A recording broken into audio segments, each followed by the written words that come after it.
Hello and welcome to another edition of the Daily Political Update Show. I'm your host, Lee Frazier, and today is a special day. It's Inauguration Day for Joe Biden, President Biden, and Vice President Kamala Harris. We're going to give a quick update on the inauguration. We'll talk a little bit about the big lie, in case you don't know what it is, other divisive information from Fox News, what's up next for Trump, and a refresh on the latest COVID numbers. So let's go ahead and get started. About the inauguration, number one thing I can tell you from a takeaway from today's inauguration is that the dark cloud has been lifted, my friends. And what I mean by that is that you will start seeing more peace and unity from our leaders as well as from our country. You'll hear Congress speak and act with more morality and integrity. And not to say that they will be perfect, but I believe that you'll see an increase in these fundamental principles. I'll say again, this is a new day, my friends. The prevailing messages from the inauguration were all about peace. On TV here, all about peace, unity, inclusion, optimism, hope, and most importantly, empathy. Today, our leadership is now back on track for forming a more perfect union, right? And to rebuild the institutional integrity of the presidency. This morning, Donald Trump left the White House without saying goodbye. He did not attend the inauguration, nor did he greet the new president. However, the last three presidents did attend. So Barack Obama was there. The other George Bush and Bill Clinton were all there to support President Biden. This is just, from a Trump standpoint, this is simply one more of the many countless demonstrations of his selfishness, his lack of class, his lack of respect. If it doesn't involve him or is about him, he never cared. And that's why he's not the president today. But in some ways, the president is still a leader. He's the first one-term president since the first George Bush 27 years ago. He's the first president in U.S. history to be impeached twice. And he's, again, the first president in 150 years to not attend a presidential inauguration. So, and also, thanks to the president, we've had major security issues and threats leading up to, and during, about the inauguration itself. I shouldn't say during, but threats on the inauguration.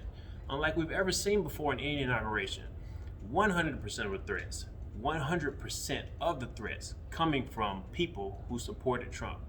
Luckily, there were no events, and the inauguration and all of its events, there were no safety concerns, I should say. All of the events in the inauguration went off without a hitch. Let's talk a little bit about the big lie dealing with the election was stolen. The election was not stolen. The phrase is, in order to believe it, you must disbelieve everything else, okay? For those who thought the election was rigged, it was not rigged. For the record, the election went through every verification and legal validation process that we have available in our country.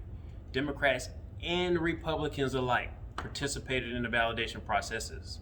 And if you still find that hard to believe, ask yourself, how can an election be stolen from the Republican Party when the Secretary of State and the governors are Republicans in the states that you contest the election was stolen in? Doesn't make any sense.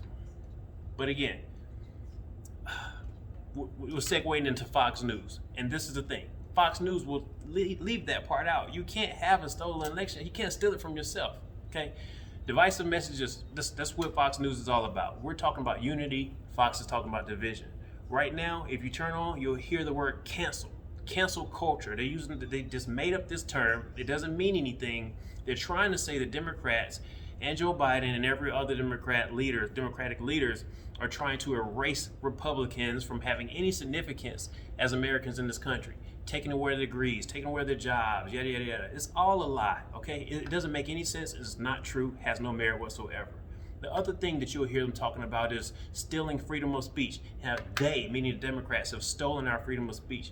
It means nothing. It has no merits. People, listen. Understand the social media outlets and companies owe our country nothing. Okay, if they want to shut down tomorrow, that's what they want to do. Moreover, Trump supporters and Trump himself obviously complain about Twitter taking Trump down. Please be reminded, people, every president has a press briefing room inside of their own house called the White House. You can speak to the country whenever you want. Just because you don't have a Twitter outlet doesn't mean your freedom of speech has been taken. Every president, listen, will face some ridicule in some form or fashion because you can't satisfy everyone all the time. But Fox News' mission is to continue to discredit any Democrat in office, no matter what. So if you watch Fox News and you are not politically savvy or keep up to date with the political events or simply easily fooled by anything you hear, I recommend that you just simply don't watch it. Okay, it's not good for your health and certainly not good for your mind. Speaking about the biggest of Fox News contributors, that's Donald Trump. What's up next for Donald Trump? Well, first of all, we always know that Trump has been the architect of his own demise. Okay, he's buried himself. But the two things that have truly stripped his name from going down in history as an honorable president, him and his name, both. Number one, he failed to level with the country about the pandemic or the COVID crisis in the beginning when it first started, and he certainly did not advocate wearing masks throughout the process.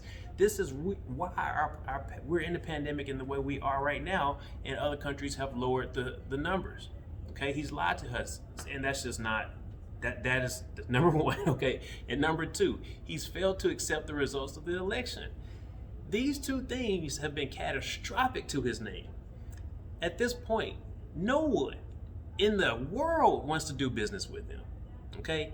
He's now plagued with three words, and they're not gold and wealth and winning. It's humiliation, it's liquidation, and it's incarceration.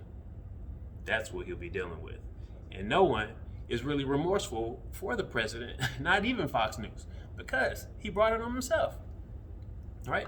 Today we didn't hear President Biden talk about, and we won't ever hear him talk about how many people, how big his campaign was, how many people attended his election and all this type of stuff. He's not a selfish person like that. He doesn't do anything for our country and certainly doesn't unite us. That was all the president's message. Like, I had the biggest people, I had the biggest. Look, okay, all that's in the past right now. Again, a new day is ahead of us. All right. The only thing that's dragging on is this COVID thing. Okay.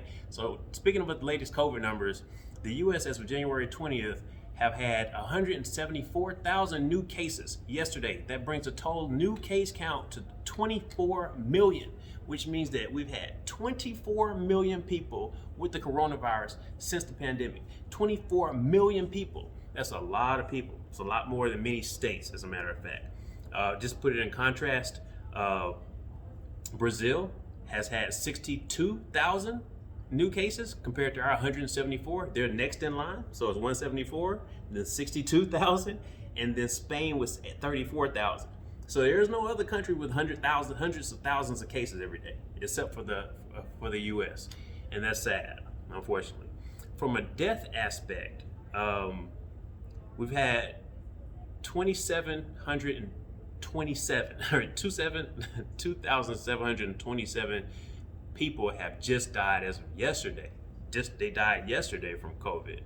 And unfortunately, the amount of people that have died from COVID since the pandemic is 401,000. We've reached 400,000 people dead from COVID.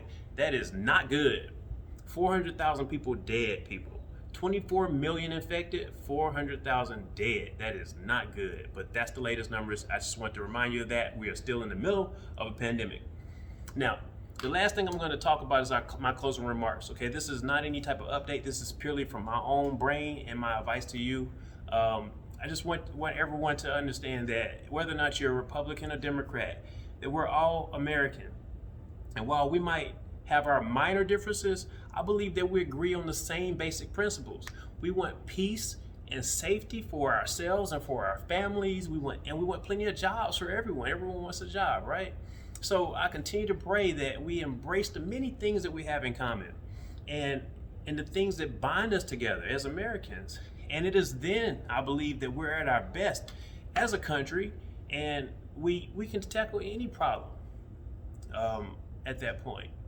And in the words of Amanda Gorman today, the 20-year-old young genius from the National Youth Poet Laureate, whose message was so filled with so much, it was filled with so much hope and peace and promise that her last lines were worth repeating. And she said, "When the day comes, we step out of the shade of flame and unafraid. A new dawn blooms as we free it. For there is always light.